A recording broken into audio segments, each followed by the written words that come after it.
আমার প্রান্তিক খামারিরা যে মুরগিটা বিক্রি করেছেন, এই মুরগিটা আপনারা 180 থেকে 200 টাকা কিনে খাচ্ছেন। আমি সরকারের কাছে আবেদন করব, আমাদের মিনিমাম খামারিদের 160 টাকা মূল্য নির্ধারণ করে দেন। এক পিস ডিম উৎপাদন খরচ সর্বনিম্ন 9 টাকা 50 পয়সা, আমাদেরকে 10 টাকা নির্ধারণ করে দেন। এক বোতল হাফ লিটার পানি যদি 20 টাকা হতে পারে, তাহলে একটি ডিম কেন আমরা খামারিরা 6 টাকা 20 পয়সা বিক্রি করব? এভাবে যদি চলতে থাকে আমাদের এই বাংলাদেশ পোল্ট্রি শিল্প অচিরে ধ্বংস হয়ে যাবে।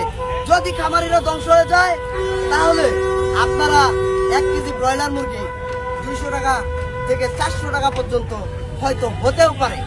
ইতিমধ্যে আওয়ামী লীগ সরকারের আমলে 380 টাকা কেজি ব্রয়লার মুরগি আপনারা খেয়েছেন 2023 সালের শেষের দিকে।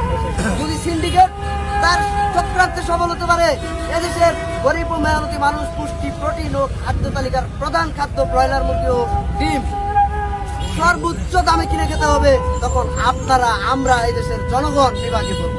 সুতরাং অনেকেই প্রশ্ন করেন, আমরা কর্পোরেট কোম্পানির রেডি মুরগি ডিম উৎপাদন বন্ধ করলে আমরা সিন্ডিকেট করব না। সিন্ডিকেট এখানে কর্পোরেট করছে, আমরা খামারিরা এদেশের মানুষকে নিরাপদ ডিম ও মুরগি স্বল্প মূল্যে খাওয়ানোর ব্যবস্থা করছি, দিন রাত অক্লান্ত পরিশ্রম করে। এই বলে আমি আমার বক্তব্য শেষ করছি।